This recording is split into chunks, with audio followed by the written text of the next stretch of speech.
to erase a human being. You don't need a gun. You don't even need a grave.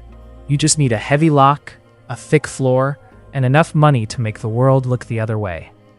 Right now, Dante Valtheris is holding a champagne flute, toasting to his fresh start. He tells the press his pregnant wife Liora ran away in the middle of the night. The guests cheer, the cameras flash. His mistress, draped in diamonds, beams at his side. But 20 feet below their Italian leather shoes, Liora isn't running. She is chained to a pipe in the dark, listening to her husband's mistress laugh while wearing Liora's altered wedding dress. Dante thinks the basement is soundproof.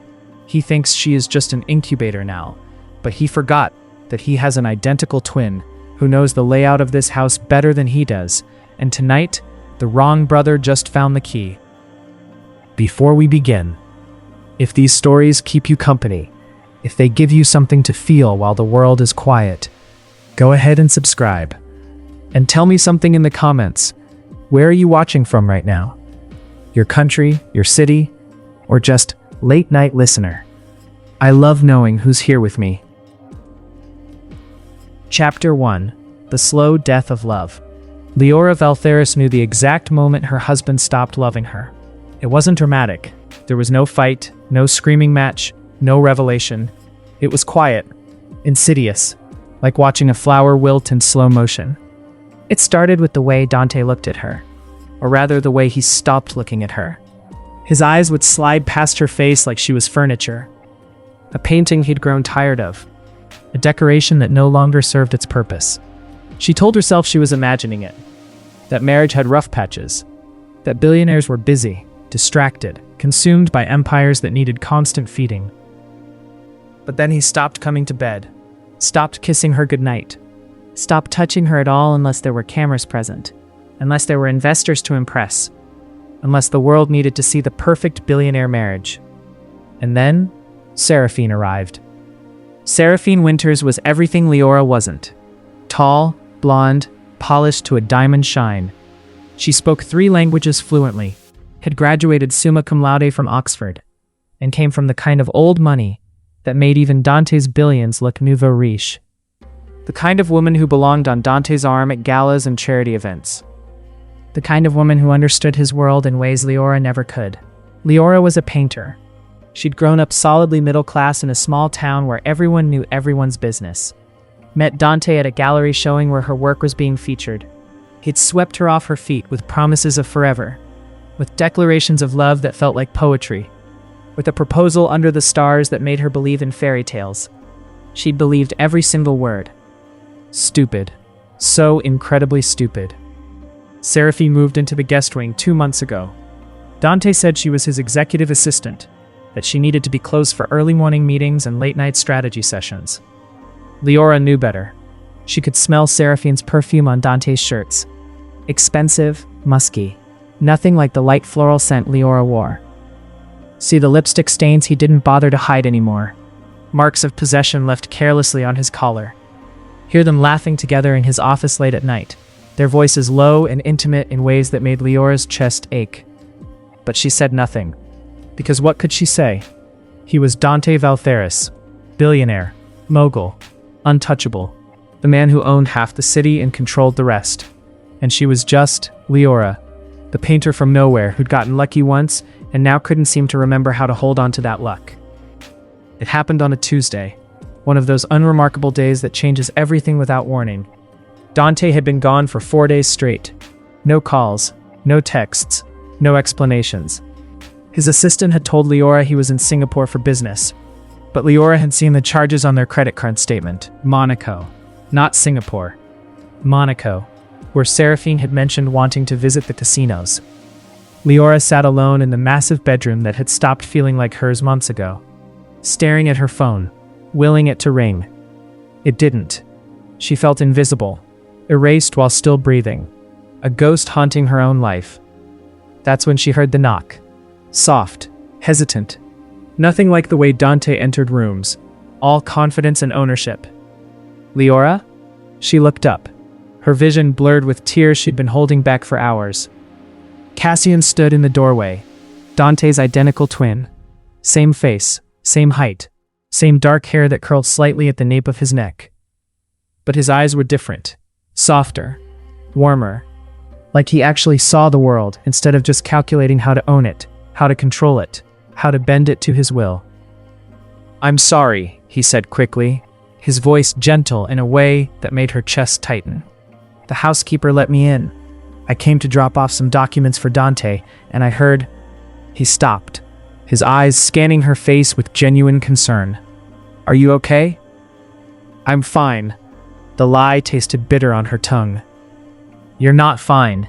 He crossed the room and sat beside her on the bed, careful to leave space between them, careful not to crowd her. Up close, she could see all the differences between the twins that most people missed. Cassian's eyes had tiny flecks of gold that caught the light. His face had laugh lines that Dante didn't have, evidence of a life lived with genuine joy instead of calculated smiles for cameras. His hands weren't manicured like Dante's. They had small scars and calluses that spoke of actual work, actual living. He looked at her like she was a person, not a possession, like she mattered, like her tears were important. Like her tears were important. "Where's Dante?" he asked gently. "I don't know," she whispered, and hearing herself say it out loud made it worse somehow. "He's been gone for days. I think he's with her." Cassian's jaw tightened. She could see the muscle jump beneath his skin. "He left you alone? While you're..." He stopped himself, but she knew what he was going to say. While she was falling apart, while she was breaking, while she needed someone. She nodded, and then she broke. Completely. The dam she'd built to hold back the loneliness and pain and terror crumbled all at once. Cassian didn't hesitate. He pulled her into his arms and let her cry, let her sob into his shoulder until his shirt was soaked through. Let her shake in rage and grieve without trying to fix it or minimize it or tell her it would be okay. He just held her, and that was everything. They talked for hours, as the sun set outside and the room grew dark around them. About everything, about nothing. About the life she'd imagined versus the one she was living. About how lonely she was in a house full of staff. About how invisible she felt despite being married to one of the most visible men in the world. About how she'd stopped painting because Dante said her work was quaint and a nice hobby, but nothing to take seriously. About how she'd lost herself somewhere between the engagement and the wedding, and the slow realization that she'd married a man who didn't actually want a wife. He wanted an accessory. Cassian listened. He didn't judge, didn't tell her to be grateful for the mansion and the money and the lifestyle, didn't make excuses for his brother like everyone else did, didn't explain away Dante's cruelty as the burden of greatness or the price of ambition. He just listened, really listened, like her words mattered, like she mattered. And when she finally stopped crying, her throat raw and her eyes swollen, he said, "You deserve better than this." "You could." She looked at him, and something shifted in the air between them. Something dangerous, something neither of them wanted to name, but both of them could feel settling over them like a spell. "Cassian," she whispered, his name a question and a plea and a warning all at once. "I should go." But his voice lacked conviction. But he didn't move. His hand was still on her back, warm through the thin fabric of her shirt. Neither did she. Her hand had somehow found its way to his chest, could feel his heart beating fast beneath her palm. And then, without thinking, without planning, without any defense left between her heart and the world, she kissed him. He kissed her back. And for one broken, desperate night, they weren't alone. For one night, Liora felt wanted, treasured, seen. For one night, she remembered what it felt like to be loved. Liora woke up alone. The bed beside her was cold, the sheets barely wrinkled where Cassian had been. For a moment, she thought she dreamed it. But then she saw the note on the pillow, written in handwriting that was almost identical to Dante's, but softer somehow, less aggressive. "I'm sorry. This was my fault. Please forgive me. C." She crumpled it in her fist, pressing it against her chest like it could stop the ache spreading through her ribcage. What had she done? She'd betrayed her marriage, with Dante's brother, with the one person in Dante's life who'd ever shown her genuine kindness. The shame crashed over her in waves, each one threatening to pull her under. But even as guilt consumed her, Even as she told herself she was a terrible person, she couldn't forget how Cassian had held her, how gentle he'd been, how he'd whispered her name like it was something precious, how for one night she'd felt loved. She'd buried the memory, locked it away in a corner of her heart where Dante couldn't find it, couldn't touch it, couldn't destroy it like he'd destroyed everything else. Swore never to speak of it again, swore to forget it ever happened. But some things once done can't be undone. 3 weeks later, Liora missed her period. She stared at the pregnancy test for 20 minutes, watching the 2 pink lines appear like they were surfacing from underwater, slow and inevitable and terrifying.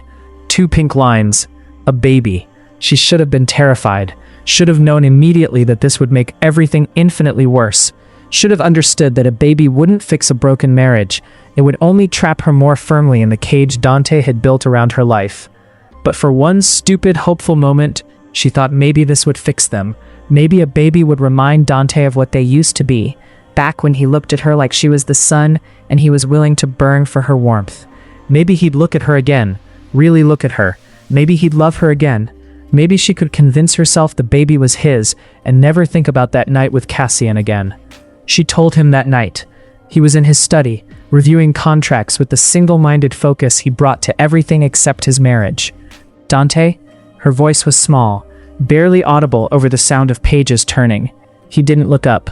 What? I'm pregnant. His pen stopped moving. For 5 seconds, there was only silence, the kind of silence that feels like the world holding its breath. Then he set the pen down with deliberate care, looked at her, and she saw absolutely nothing in his eyes. No joy, no excitement, no love. Nothing. How far along? About 6 weeks, I think. You think? His voice was sharp, cutting. I haven't seen a doctor yet. I just took the test today. He picked up his phone, made a call without breaking eye contact with her, like he was watching for something, testing for something. Dr. Chen? Dante Valtheris. I need an appointment for my wife tomorrow. First thing. Yes. Thank you. He hung up. I'm sending you to Dr. Chen tomorrow. Best obstetrician in the city. You'll go, you'll get checked, and then we'll announce it properly. No congratulations. No how do you feel or are you happy or this is wonderful news. No excitement about becoming a father. No kiss. No embrace. No tenderness. Just logistics. Just another business transaction to be managed efficiently. Liora left the room before he could see her cry. Again, Dr. Chen was kind, professional, the sort of warm, competent presence that made you feel safe even when your world was falling apart. She did the ultrasound carefully, her hands gentle on Liora's stomach, her eyes focused on the screen, and then she frowned. Liora's heart stopped. What? What's wrong? Is the baby? Mrs. Valtheris, Dr. Chen said slowly, carefully, like she was picking her way through a minefield. According to these measurements, you're further along than you thought. Liora's heart stopped. The room tilted. How much further? About 12 weeks, which would put conception around. She checked her calendar, her finger tracing back through the weeks. Early March. The room tilted. The walls seemed to breathe in and out. Liora gripped the edge of the examination table to keep from sliding off, from falling into the abyss that had just opened beneath her feet. Early March. That was when Dante had disappeared to Monaco. That was when she'd been alone and breaking and desperate. That was when Cassian came to the house with his kind eyes and gentle hands. That was when everything changed. That was when she'd made the choice that would alter the trajectory of her entire life. Are you sure? Liora whispered, her voice barely audible. Positive. The measurements are very clear. The baby's development matches 12 weeks exactly, not 6. Liora walked out of that clinic knowing 2 things with absolute certainty. The baby wasn't Dante's, and if he ever found out, she was dead. Not metaphorically dead, not hyperbolically dead. Actually dead. Because Dante didn't tolerate betrayal. He destroyed anyone who crossed him, and she just committed the ultimate betrayal. Dante was waiting for her in the car, his fingers drumming impatiently on the steering wheel. Well, he asked. Everything's fine, she lied, the words sticking in her throat like glass. Baby's healthy. Good. He started the engine without looking at her. We'll announce it next week. I've already drafted the press release. We'll need to be fitted for maternity wear that's appropriate for public appearances. I've scheduled you with my stylist. Liora pressed her hand to her stomach, to the tiny life growing inside her that carried Cassian's DNA, not Dante's, and prayed he would never do the math. Prayed he would never look too closely at the dates. Prayed that she could carry this secret to her grave. But prayers, she was learning, rarely got answered the way you wanted. Chapter 2. The trap closes. 2 months passed. Liora's belly grew, expanding with life that felt both like a blessing and a curse. And Dante's suspicion grew with it, feeding on itself like a cancer. He started asking questions, casual at first, then more pointed, then accusatory. When exactly did you take the test? How far along did the doctor say at your last appointment? Are you absolutely sure about the dates?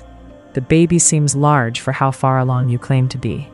Each question felt like a noose tightening around her neck, cutting off her air bit by bit. Liora kept her answers vague, evasive, dancing around the truth without quite lying, but never quite telling the whole story either. But Dante wasn't stupid. He was many things: cruel, controlling, narcissistic, but never stupid. He was paranoid by nature, trained by years in cutthroat business to spot deception, to smell weakness, to find the cracks in any story. And he'd started to notice things. Small things that added up to a picture he didn't like. The way she flinched when he touched her belly, like she was protecting something precious from contamination. The way she looked at Cassian during the rare family dinners they still attended, her eyes lingering just a fraction too long. The way the timeline didn't quite add up, no matter how he calculated it. The way she'd grown distant right around the time he'd taken that trip to Monaco. Dante hired a private investigator. Not for Liora directly. That would have been too obvious, would have tipped his hand too soon. No, he hired the investigator for Cassian. He wanted to know everywhere his brother had been in the last 6 months. Every person he'd talked to. Every property he owned. Every moment of his life that Dante didn't personally witness. The investigator came back 2 weeks later with photos. Surveillance photos, taken from a distance, grainy but clear enough. Cassian at the mansion, Cassian's car in the driveway, Cassian entering through the front door at 11:47 p.m., Cassian leaving at 6:23 a.m. the next morning.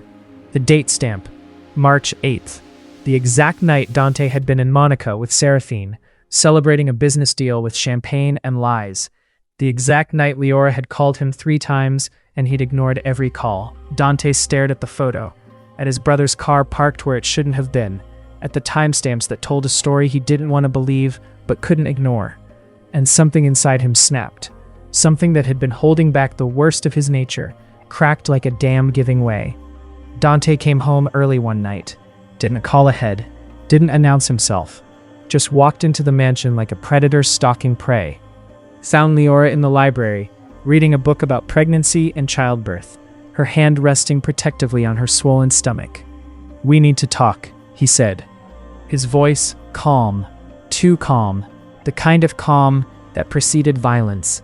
She looked up, saw the coldness in his eyes, the barely contained rage simmering beneath his controlled exterior. About what?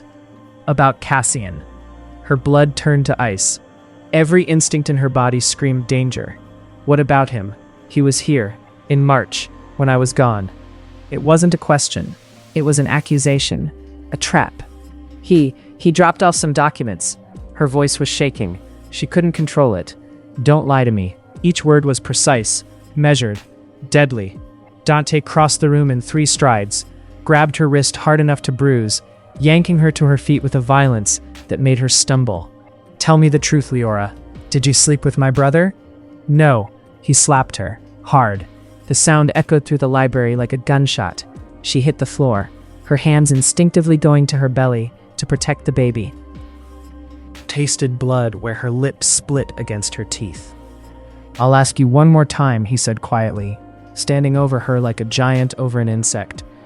"Did you sleep with Cassian?" She looked up at him through tears that blurred her vision. And she knew with absolute certainty that the truth would kill her, but the lie wouldn't save her either. He already knew.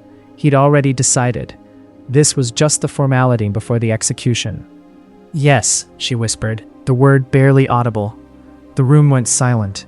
Dante stared at her, then at her stomach, then back at her face. She watched him do the math, watched understanding dawn, watched rage replace every other emotion. Is it his? I don't know. It was true. She'd been with Dante too, though not often, though not with any love or tenderness. Is it his? I don't know, she screamed back, her voice breaking. I don't know. It could be yours, it could be his, I don't know. Dante's face twisted with rage that made him unrecognizable. He grabbed her hair, his fingers tangling painfully in the strands, dragged her across the floor like she was a rag doll, not a person, not his wife, not the mother of a child that might be his. Out of the library, down the hallway, her screams echoing off marble floors and high ceilings. She screamed, begged, clawed at his hands. No one came. The staff had been dismissed hours ago. Had he planned this? Had he known he was going to do this? Seraphine was conveniently out at a charity event. They were alone, completely alone. He dragged her to a door she'd never noticed before, hidden behind a massive bookshelf in his private study. A door that shouldn't exist. He opened it with a key she'd never seen. Stairs led down into darkness that seemed to breathe. No, Liora sobbed. Dante, please. He threw her down the stairs. She tumbled, her body hitting concrete steps again and again. Pain exploded through her shoulder, her hip, her back. She landed at the bottom in a heap, the breath knocked from her lungs, stars exploding behind her eyes. Dante descended slowly, each step deliberate, turned on a single bare bulb that swung from the ceiling, casting moving shadows that made the space feel alive and malevolent. The basement was empty, except for exposed pipes along the wall, and a concrete floor stained with things she didn't want to think about, and a chain. Heavy, industrial, the kind used for securing cargo, not people, with a shackle at the end that looked medieval. No, Liora whispered, her voice hoarse from screaming. No, no, no. He locked it around her ankle. The metal was cold, heavy, unforgiving. The sound of the lock clicking shut was the worst sound she'd ever heard. Worse than her parents' funeral. Worse than Dante saying he didn't love her anymore. Worse than anything, because it was the sound of her life ending. You'll stay here, he said calmly, brushing dust off his expensive suit like he'd just completed a routine business transaction. Until that baby is born. Then we'll do a paternity test. And if it's not mine... He smiled. It was the cruelest thing she'd ever seen. Well, we'll see if you're still useful. Dante, please. She was sobbing so hard she could barely breathe. The baby. You're not my wife anymore, Liora, he said, looking at her like she was something disgusting he'd found on the bottom of his shoe. You're just an incubator, a vessel, and once you've served your purpose, we'll see what to do with you. He turned off the light. The darkness was absolute, suffocating, like being buried alive.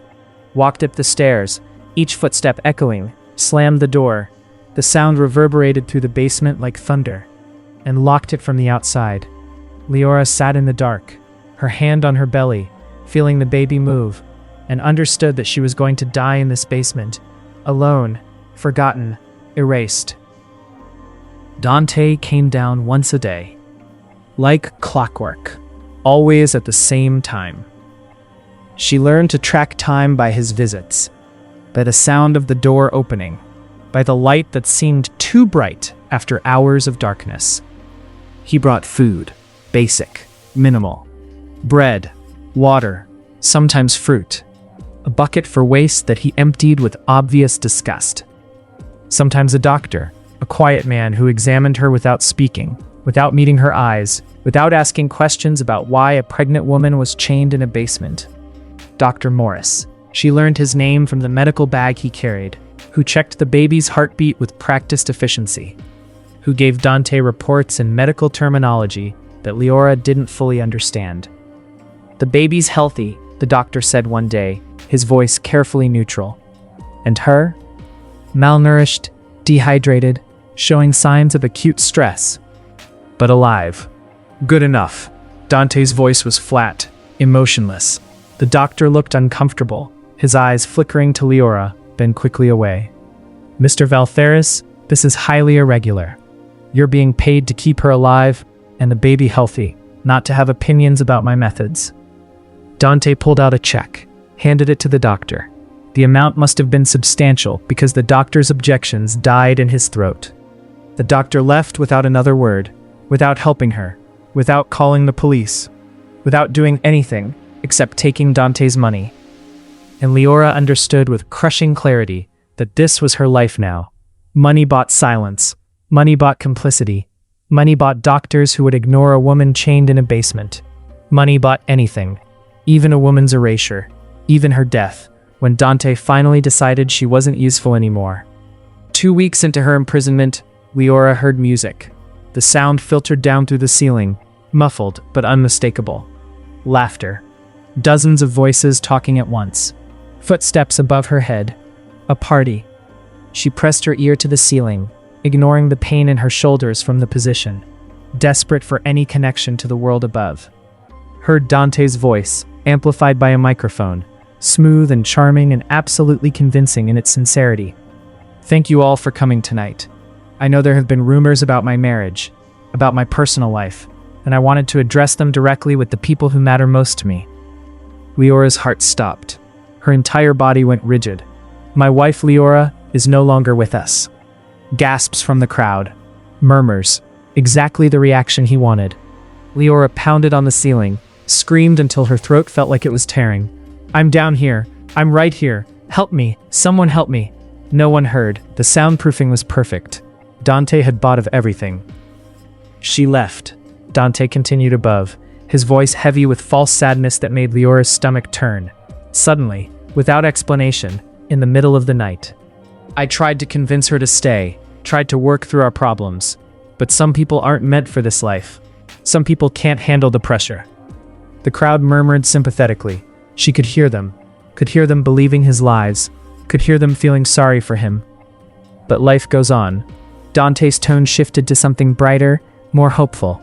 And I'm grateful to have found someone who believes in second chances, someone who understands this world, someone who belongs here. Applause, loud and sustained, like they were celebrating her erasure. Liora collapsed on the cold concrete. The chain rattled. And she realized with crushing finality that no one was coming for her. No one was looking for her. As far as the world knew, she'd abandoned her husband and run away like a coward. She was already dead. But Dante had made one mistake. One small, critical mistake that his arrogance wouldn't let him see. He'd underestimated Cassian. Because while Dante was erasing Liora upstairs, celebrating his freedom and his new life with Seraphine, Cassian was sitting in his car across the street from the mansion. Watching. Waiting. His hands gripping the steering wheel so hard his knuckles were white. He'd been following Dante for weeks. Ever since Liora stopped answering his calls and texts. Ever since she disappeared from social media, her accounts going silent overnight. Ever since her friends started asking him if he'd heard from her. Ever since every instinct he had started screaming that something was catastrophically wrong. He'd called the mansion. The staff said she wasn't taking calls. He'd tried to visit. Security turned him away at the gate. He'd reached out to her friends. None of them had heard from her. She'd vanished. And Dante's explanation that she'd left him, run away, abandoned her marriage, didn't make sense. Not for Liora. Not for the woman who'd cried in his arms about how trapped she felt, but how she didn't know how to leave. Not for the woman who was carrying a baby and wouldn't just disappear. Now, watching Dante toast his new life, while Liora's face was nowhere to be seen, while her name was being dragged through the mud, while everything about this felt wrong, Cassian knew. His brother had done something terrible, and tonight, he was going to find out exactly what. Chapter 3. The Rescue. Cassian waited until 3 a.m. Until every guest had left, their cars disappearing down the long driveway, one by one. Until the lights in the mansion went dark, floor by floor. Until he was certain Dante was asleep, probably drunk on champagne and victory. Then he used the key he'd never returned. The one from childhood. From back when they were just boys playing in this massive house. Before the money and power turned Dante into something unrecognizable. The one Dante had probably forgotten about because he never thought his weak, passive twin would have the courage to use it. He was wrong. Cassian moved through the house like a ghost, He knew every hallway, every hidden corner, every secret passage. They'd grown up here together. He knew which floorboards creaked and how to avoid them. Knew where the security cameras were and how to stay in their blind spots. Checking every room, every closet, every corner. The master bedroom where Dante now slept alone. Seraphine having gone home after the party. The guest rooms, the library, the kitchen. She wasn't there. He was about to leave when he heard it. Faint, so faint he almost missed it. Broken, a sound that made his blood run cold and his heart stop in his chest. Crying, soft sobs that sounded like they'd been going on for hours, like the person making them had given up hope of being heard. It was coming from below, from somewhere that shouldn't exist. Cassian found the hidden door in Dante's study, behind the bookshelf that didn't quite sit flush against the wall. Locked with a heavy deadbolt that looked new, recently installed. He didn't hesitate, didn't stop to think about consequences or risks, or what Dante would do if he found out. He grabbed a heavy bookend, a bronze sculpture of Atlas holding the world, and smashed the lock. Once, the metal dented. Twice, the bolt loosened. 3 times, the metal bent and snapped with a sound that seemed deafening in the quiet house. The door swung open. The smell hit him first. Sweat, blood, unwashed human, despair, the smell of suffering. He descended the stairs slowly, his phone's flashlight cutting through the darkness, his heart pounding so hard he could feel it in his throat. And saw her, Liora, skeletal, her cheeks hollow and her skin pale as death, shaking even though the basement was warm. Chained like an animal, the metal shackle around her ankle rubbed raw and bleeding. Her stomach swollen with life that seemed obscene against the death surrounding her. Her eyes were hollow, empty, like she'd already died and her body just hadn't figured it out yet. "No," Cassian whispered, his voice breaking. "No, no, no." She looked up slowly, like even that small movement took more energy than she had. Didn't recognize him at first. Her eyes unfocused and distant. Then her eyes focused on his face. "Cassian?" Her voice was so broken, so completely destroyed. It shattered something fundamental inside him. All the rules he'd lived by, all the restraint he'd practiced his entire life, all the careful control, gone, replaced by pure rage and desperate love. He fell to his knees beside her, his hands shaking as he examined the chain, the shackle, looking for a way to free her that wouldn't hurt her more than she was already hurt. "I'm here," he said, his voice thick with tears he was trying to hold back for her sake. "I'm getting you out. I promise. I swear to you, I'm getting you out of here." "He'll kill you," she whispered. "If he finds out you came for me, he'll kill you." "Let him try." Cassian's voice was cold, hard, nothing like his usual gentle tone.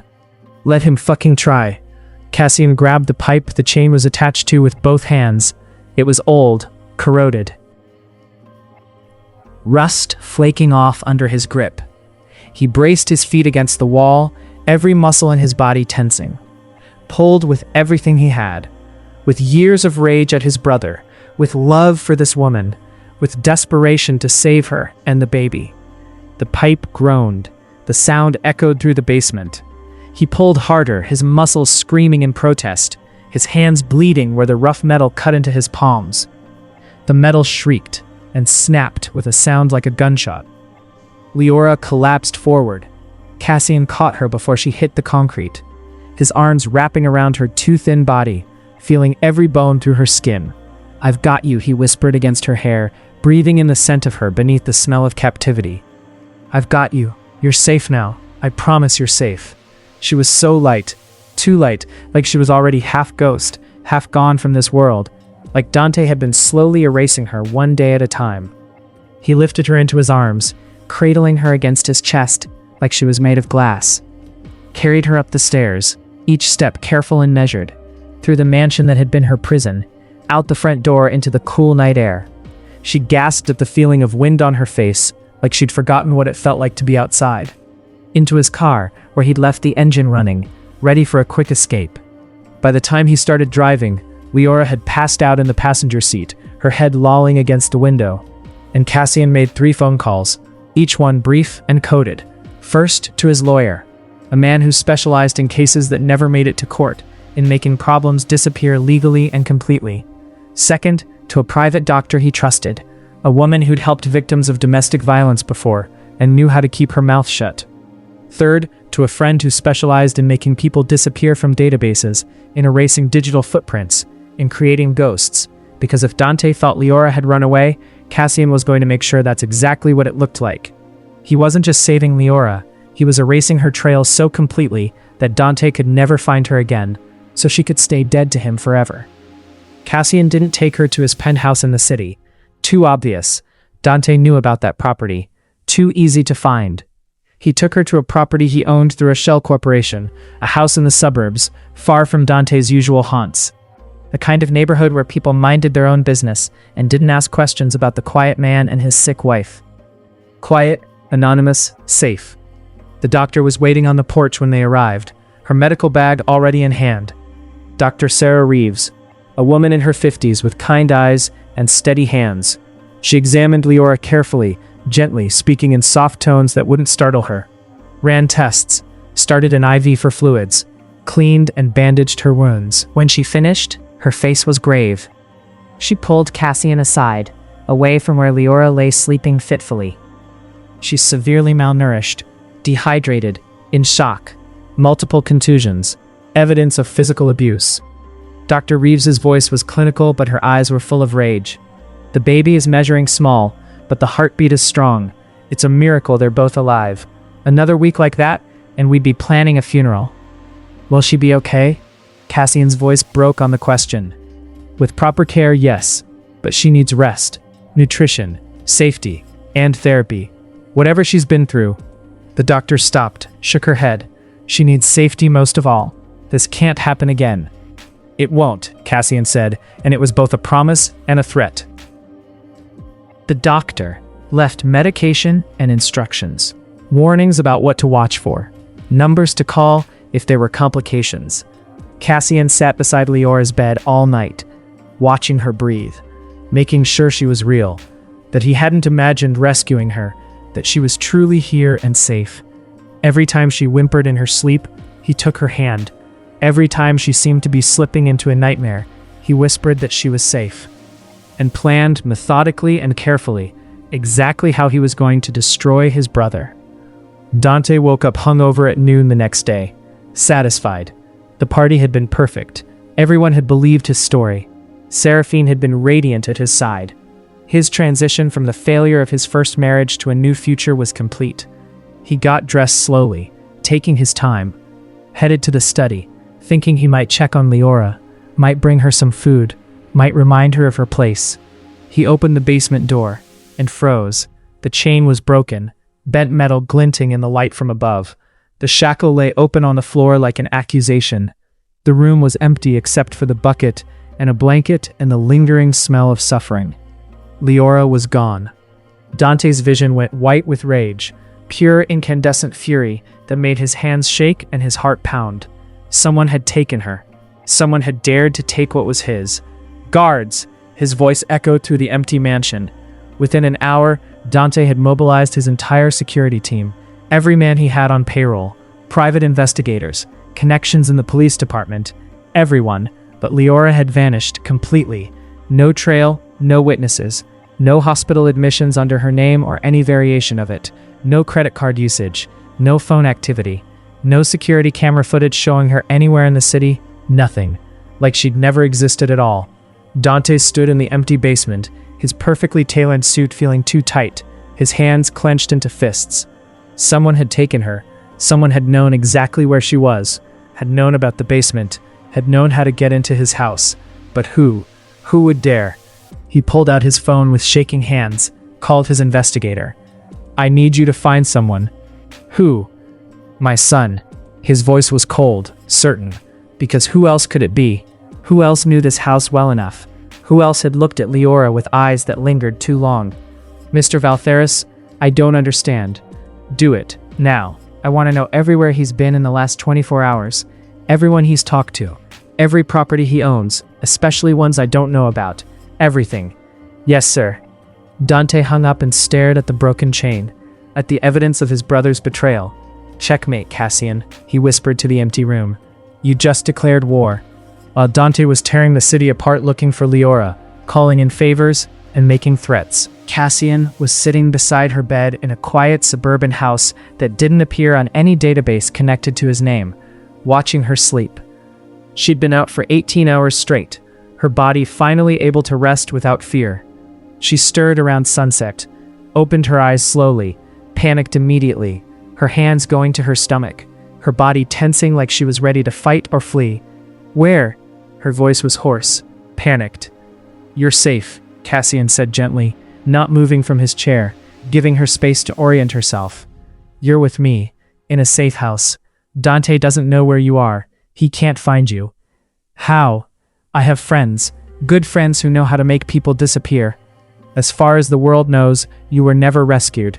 There's no hospital record under your name, no paper trail connecting you to me. You're a ghost. You don't exist." Liora stared at him, trying to process what he was saying. "Why are you doing this?"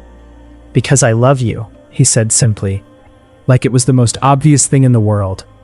"And I should have come for you sooner. I should have trusted my instincts. I should have broken down that door weeks ago." Tears spilled down her cheeks, cutting clean tracks through the dirt still on her face. "The baby. The doctor says the baby's okay. Strong. Fighting. Like their mother." His voice broke slightly. "You're both going to be okay. I promise." Liora pressed her hand to her stomach, feeling the familiar flutter of movement. The baby was alive. She was alive. They'd survived. And then she said the words that would change everything. The truth she'd been carrying like a stone in her chest. Chapter 4. The Truth. Cassian went very still, completely motionless. For a moment, Liora thought he hadn't heard her, thought maybe she'd only said it in her head. "What?" "The baby," Liora whispered, her voice shaking. "It's yours, not Dante's. The doctor confirmed it when she did the ultrasound. The conception date, it matches that night. The only night she couldn't finish, couldn't say it out loud. The night I betrayed my marriage. The night I gave myself to you. The night that changed everything." Cassian stood abruptly, his chair scraping against the floor, walked to the window and stared out at nothing, his back rigid with tension. Liora watched him, her heart breaking with each second of silence. "I'm sorry," she sobbed. "I should have told you. I should have found a way to tell you before everything went so wrong. But I was scared and ashamed, and I didn't know what to do." He turned around. His face was wet with tears. Tears. She'd never seen him cry before. "Are you sure?" His voice was barely a whisper. "Yes, 12 weeks, the doctor said. That night was 12 weeks ago." "This baby is mine?" "Yes." He crossed the room in 3 long strides, fell to his knees in front of her chair like a supplicant before an altar, placed his hands on her stomach with a reverence that made her chest ache. "I'm going to be a father," he whispered, his voice full of wonder. "I'm so sorry." "Don't." He looked up at her, his eyes blazing with intensity. "Don't apologize. Don't ever apologize for this. This is everything I never knew I wanted. Everything I never let myself hope for." "But what about Dante? What about—" "I don't care about Dante," Cassian said fiercely. "I don't care about anything except you and this baby. Our baby. And I will protect you both with everything I have, with my last breath if I have to." Liora broke. She collapsed into his arms, sobbing against his shoulder, releasing months of fear and pain and loneliness. And for the first time in so long, the tears weren't from sadness. They were from relief, from hope, from the overwhelming feeling of being loved exactly as she was. Cassian held her and made silent promises to keep her safe, to love their child, to destroy his brother so completely that Dante could never hurt anyone again. That night, after Liora had fallen asleep again, Cassian made a decision. He couldn't just hide her forever, couldn't keep her locked away in safety while Dante hunted them. His brother was too smart, too well-connected, too relentless. So he needed to destroy Dante first, completely and utterly. Remove him from power, from wealth, from the position that made him dangerous. He started with the company, with Valtheris Industries, the empire his family had built over 3 generations, and that Dante had come to see as his personal kingdom. Cassian had been the quiet twin his whole life, the one who stayed in the background and let Dante have the spotlight, the one who attended board meetings but never spoke up, never challenged, never fought. The one Dante dismissed as weak, as soft, as not ambitious enough for the cutthroat world of business. But Cassian wasn't weak. He was patient, strategic, and he'd been preparing for this moment his entire life, watching and learning and waiting for the right opportunity. Now he had one. He reached out to investors Dante had burned over the years, and there were many. Shareholders had been pushed aside when they questioned Dante's decisions. Board members had been forced out for disagreeing. Employees who'd been fired for whistleblowing about Dante's questionable practices. He listened to their grievances, offered solutions, made promises he intended to keep, and quietly, carefully began buying shares, not enough to raise immediate alarms, just enough to build a foundation, just enough to start shifting the balance of power. By day, Cassian played the loyal brother perfectly. He visited Dante's office in the corporate tower that bore their family name, smiled, shook hands, expressed concern about Liora's disappearance with exactly the right amount of worry. "Any news?" he'd ask, his face a mask of brotherly concern. Dante would shake his head, his jaw tight with frustration. "Nothing. It's like she vanished into thin air. No credit card usage, no phone activity. Security cameras show nothing." "That's terrible," Cassian would say, layering his voice with sympathy. "I hope she's okay, wherever she is." And mean it, because he knew exactly where she was and exactly how okay she was becoming. By night, Cassian came home to Liora, to the woman he loved more than his own life, to the baby growing inside her, his baby, to the family he was building in secret while methodically destroying the brother who'd tried to erase her. But Liora's healing wasn't linear, wasn't simple, wasn't a matter of good food and safe shelter making everything okay again. Her body was recovering slowly. The doctor visited twice a week, monitoring her progress and the baby's development. The bruises faded from purple to yellow to gone. The weight came back gradually. The baby grew stronger, their movements more pronounced. But her mind was shattered, fractured in ways that food and rest couldn't fix. The nightmares came every night without fail. She'd wake up screaming, clawing at invisible chains, begging Dante not to hurt her, not to take the baby, not to lock her back in the dark. Cassian never got frustrated, never told her to calm down or that she was safe now, or that it was just a dream. Never made her feel like a burden or like her trauma was inconvenient. He just held her, every single time, wrapped her in his arms and held her until the shaking stopped, until the tears dried up, until her breathing slowed to normal. "You're safe," he'd whisper against her hair. "I promise, you're safe. He can't touch you. He can't find you. You're safe with me." And slowly, painfully, she started to believe him. 3 weeks after the rescue, Liora woke up without screaming. The change was so dramatic that for a moment, she thought something was wrong. She opened her eyes, saw sunlight streaming through white curtains, heard birds singing outside the window, felt Cassian's arm around her waist, warm and solid and real. And for the first time since the basement, she didn't panic, didn't check for chains, didn't freeze in terror. She just breathed. She turned to look at him. He was already awake, watching her with those soft eyes that saw everything. "Good morning," he said softly, his voice rough with sleep. "Good morning. How do you feel?" "Better," she said, and realized it was true. Really better. He smiled, and it transformed his whole face, made him look younger, lighter, and she realized something that took her breath away. She was falling in love with him. Not out of gratitude or trauma bonding or because he'd saved her life, though he had, but because of who he was, kind, patient, gentle in ways that had nothing to do with weakness and everything to do with strength. Everything Dante wasn't. Everything she'd thought didn't exist in men like him. "Cassian," she whispered. "Yeah? Thank you." "For what?" "For seeing me. For not giving up. For," she touched his face, traced the lines around his eyes, "for being you."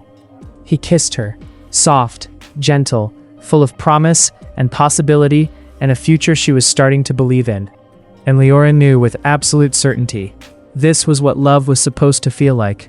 Not control masquerading as protection, not possession dressed up as devotion.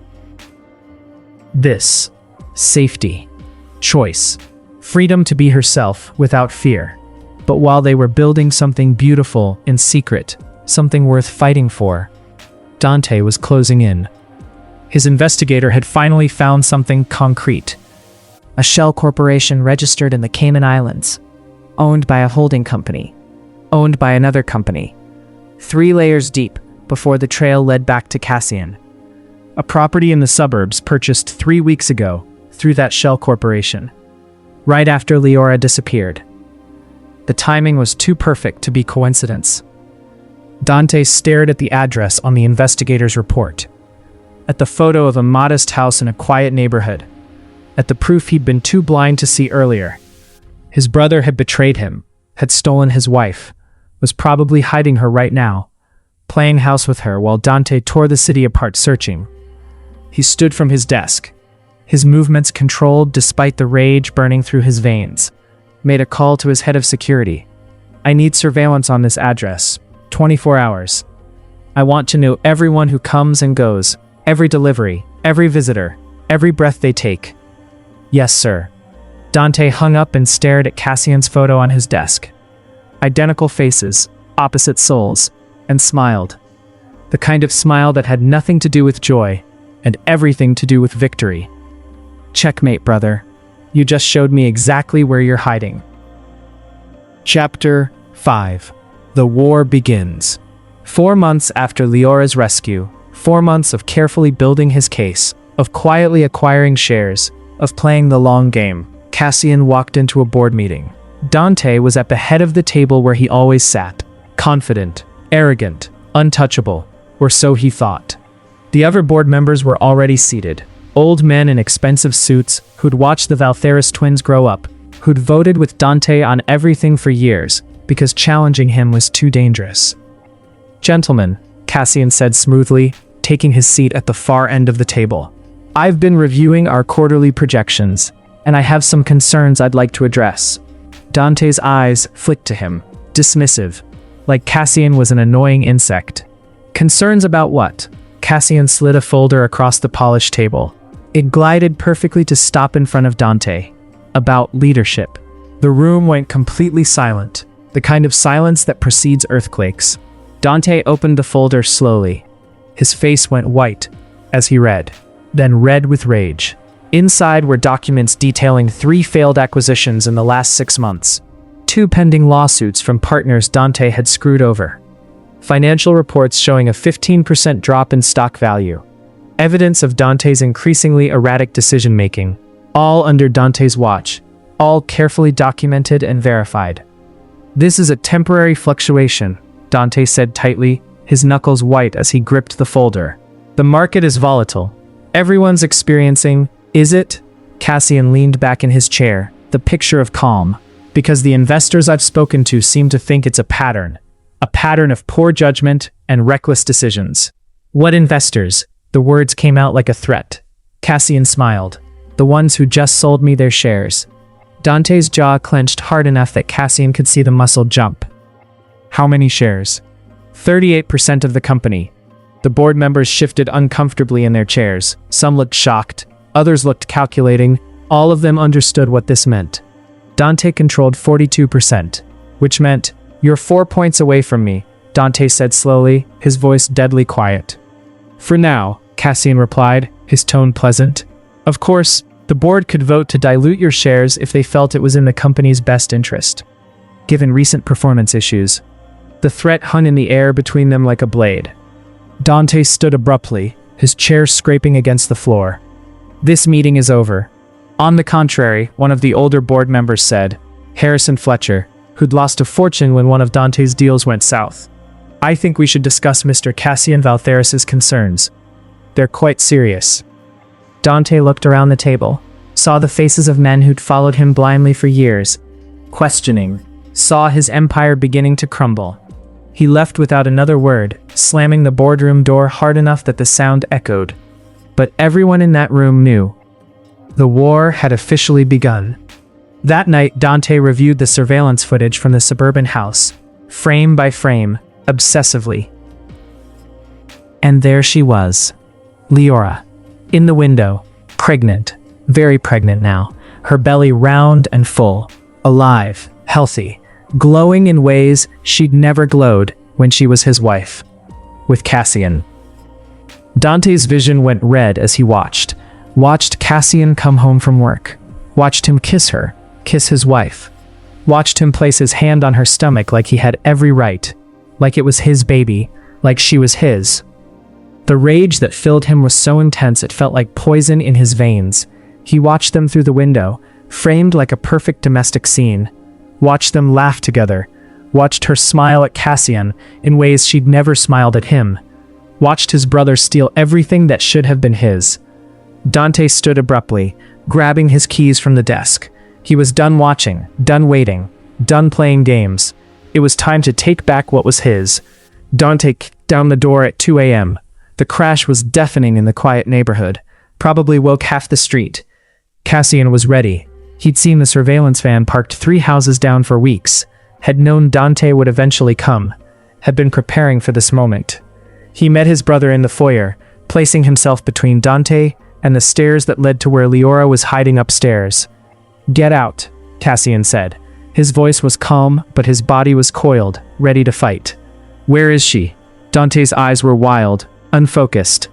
"Gone." "Liar." Dante pushed past him, heading for the stairs. Cassian grabbed his arm, his grip iron tight.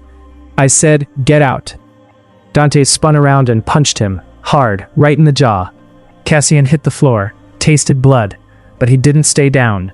He tackled Dante, and they crashed into the wall. Fought like animals, like they were children again fighting over toys, except now the stakes were a woman's life. Punching, kicking, years of resentment and rage pouring out in violence, until a voice cut through the chaos like a knife. "Stop." They both froze mid-swing, turned. Liora stood at the top of the stairs, 6 months pregnant now, her belly round and obvious, terrified but standing her ground, shaking but refusing to hide. Dante stared at her like he was seeing a ghost. "Liora." She didn't move, didn't come down the stairs, just stood there looking at him with eyes that held nothing but fear and disgust. "You look good," he said, trying to smile, trying to find the charm that had won her over years ago. "Better than..." She flinched, actually physically flinched at his attempt at a smile. Cassian stepped between them, blocking Dante's view of her. "Leave, now. She's my wife." "Not anymore," Liora said quietly, but her voice was strong, certain. Both brothers turned to look at her. "I'm filing for divorce, Dante, and I'm testifying against you for kidnapping, false imprisonment, and assault. The doctor documented everything. The chains, the malnutrition, all of it." Dante laughed, actually laughed. "You think anyone will believe you? You, who abandoned your husband, who ran away in the night, who's clearly been living with my brother?" "They will," Cassian said, "when I release the evidence. The medical records showing her condition when I found her. The photos of the basement.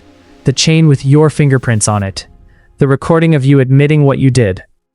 Dante's smile faded like water down a drain. "You're bluffing." Cassian pulled out his phone, pressed play. Dante's voice filled the room, tinny but clear. "You're not my wife anymore. You're just an incubator." Then his voice again.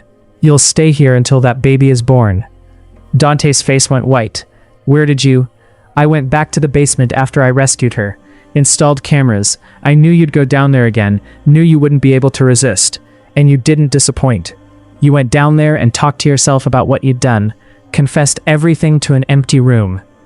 Dante looked at Liora, then at Cassian. His perfect control was cracking, showing the chaos underneath. "This isn't over." "Yes," Cassian said. "It is. Get out of my house before I call the police." Dante looked between them one more time, saw Cassian's protective stance, saw Leora's hand on her belly, saw everything he'd lost. He left, but the slam of the door felt more like a promise than a retreat. The next morning, Cassian released everything to the media.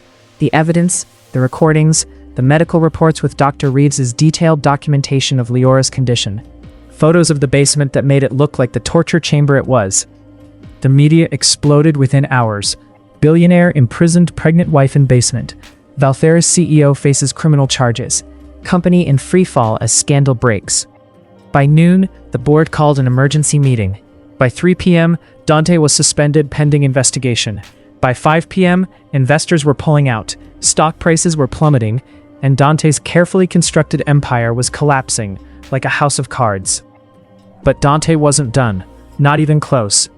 He'd lost the company, lost his reputation, lost Liora, but he still had money, connections, resources. He made one phone call to a man who specialized in making problems disappear permanently. "I need you to do something for me," Dante said, his voice eerily calm. "What?" "I need you to take care of my brother. Make it look like an accident. Something clean." There was a pause on the other end. "That's a big ask, Mr. Valtheris." "I'll pay whatever it costs." "When?" "Soon. I'll let you know when the time is right." Dante hung up and stared at the ceiling of his empty mansion. If he couldn't have Liora, then Cassian wouldn't either. Chapter 6. The Reckoning. Cassian got the warning from an old friend 2 days later. Marcus Chen, someone he'd known since college, who now worked in law enforcement in a position high enough to hear things. The call came at midnight. "Dante put out a contract on you. Professional. Expensive. My source says the guy he hired doesn't miss." Cassian looked at Liora sleeping beside him, her hand resting on her belly where their baby was growing, at the life they'd built in secret, at everything he had to lose. "I'm not running." "Then you're signing your death warrant." "Not if I finish this first." Cassian called an emergency shareholders meeting, used his 38% to force it over Dante's objections, presented all his evidence to the full board, not just about Liora, though that was damning enough, about everything. The embezzlement he'd uncovered, millions siphoned into offshore accounts, the illegal insider trading, the bribes paid to government officials, the shady deals that violated a dozen different laws. Evidence Cassian had been gathering for months, waiting for exactly this moment. The board had no choice. The evidence was overwhelming, irrefutable. They voted Dante out completely, removed him as CEO, stripped him of his shares. No severance, no golden parachute, nothing. Dante Valtheris was officially ruined. Dante sat alone in his mansion that night, the house he'd grown up in, that had been in his family for 3 generations, that he'd filled with expensive art and beautiful things and no love whatsoever. Empty now. Dark. Everything of value repossessed by creditors. Seraphine had left him the moment his accounts were frozen, hadn't even bothered with a goodbye. His friends had stopped calling, stopped answering his calls. The company had erased his name from everything. Websites, plaques, the building directory. He'd lost everything. His empire, his reputation, his future. All because of Cassian. He grabbed his gun from the desk drawer, the one he kept for protection, though he'd never fired it, got in his car, one of the few things he still owned, and drove to his brother's house. Cassian answered the door at 3 a.m., unsurprised. He'd been expecting this. Saw the gun, didn't flinch. "Go ahead," Cassian said calmly, his voice steady. "Pull the trigger." Dante's hand shook. The gun wavered. "You ruined me." "No, you ruined yourself." Cassian's voice was sad, tired. "I just stopped pretending you were a good person. She was mine." The words were anguished. "She was never yours. You treated her like property, like something you owned instead of someone you loved. And now she's free." "The baby," Dante's voice cracked, "is mine," Cassian said quietly. "We did a paternity test. It's mine, Dante. You tortured a woman carrying my child. You tried to destroy the woman I love and the baby we created." Dante's world collapsed. The final piece of his delusion shattered. The gun dropped from his hand, clattering on the floor. He fell to his knees and broke. Really broke. Not the controlled facade he showed the world, but genuine collapse. Sobbing, shaking, destroyed. The police arrived 10 minutes later. Cassian had called them the moment he saw Dante's car. Arrested him on multiple charges: kidnapping, false imprisonment, assault, attempted murder for the contract. Led him away in handcuffs, while neighbors watched from their windows. As they put him in the police car, Dante looked at Cassian one last time. But Cassian didn't say anything, didn't offer forgiveness or condemnation, just watched his brother being taken away. There was nothing left to say. 3 weeks later, Liora went into labor. 7.5 months. Early, but not dangerously so. The doctor had been monitoring her closely, had said the baby was strong, despite everything. Cassian stayed by her side through every contraction, held her hand, whispered encouragement, didn't leave for a single second. And when their daughter was born at 3:47 a.m., crying and perfect and alive against all odds, he wept. "She's beautiful," he whispered, his voice breaking. Liora smiled through her exhaustion, looking at the tiny miracle they'd created. "What should we name her?" Cassian looked at the baby in his arms, at her tiny fingers and closed eyes, and the whole future ahead of her. "Hope," he said. "Her name is Hope." Because that's what she was. Hope born from darkness, love born from pain, life born from everything that had tried to destroy them. Epilogue. 1 year later. Cassian and Liora got married on a beach 6 months after Hope was born. Small ceremony. Just their closest friends and the people who'd helped them survive. Dr. Reeves was there. Marcus Chen, the lawyer who'd handled everything. Hope was the flower girl. Though at 6 months old, she mostly just toddled uncertainly and made everyone laugh. Liora wore a simple white dress. Nothing like the elaborate gown she'd worn for Dante. This one was light, flowing, made her look like she was floating. Cassian couldn't stop staring, couldn't believe this was real. "You're beautiful," he whispered as she walked toward him. "You're biased," she smiled.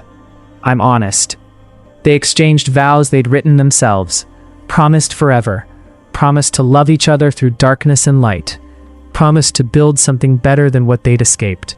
And this time, Liora believed it. Believed in forever. Believed in love that didn't hurt. They bought a house. Nothing like the mansion Liora had lived in with Dante. This one was smaller, warmer, filled with light from huge windows. There was a garden where Liora planted flowers, a studio where she painted again for the first time in years, creating art that came from joy instead of pain. Hope's room was painted yellow, filled with books and toys and love. Cassian would find Liora in her studio sometimes, covered in paint, lost in her work, creating beauty. And he'd just watch, grateful beyond words that she was here, that she was healing, that she was his. 1 year after the wedding, a letter arrived. From Dante. From prison. Liora stared at it for a long time before opening it. "Do you want me to read it?" Cassian asked gently. "No, I'll do it." She opened it with hands that barely shook anymore, read silently. When she finished, she folded it carefully. "What did it say?" Cassian asked. "Nothing that matters," she said. The letter had been brief, self-pitying, full of excuses and hollow apologies. He said he was sorry, but the words rang completely empty. Too little, too late. 15 years too late. He talked about how he'd loved her, but even on paper his version of love sounded like ownership. He asked if she'd bring Hope to visit. She wouldn't. Liora looked at Cassian, at Hope playing on the floor with blocks, at the home they'd built from ashes and pain and stubborn hope. She threw the letter away without responding, and never thought about Dante Valtheris again. 2 years after the rescue, Liora stood in her studio painting, Hope at her feet with crayons, creating her own masterpieces on paper spread across the floor. Cassian walked in with coffee, the morning ritual they'd developed. "How's it going?" "Perfect," she said, and meant it completely. He kissed her, soft and sweet, and full of love that had nothing to do with possession and everything to do with partnership. "I love you," and she meant it. Completely. Without reservation. Without fear. Because she'd survived. She'd healed. She'd found love that didn't hurt, that built her up instead of tearing her down. Real love.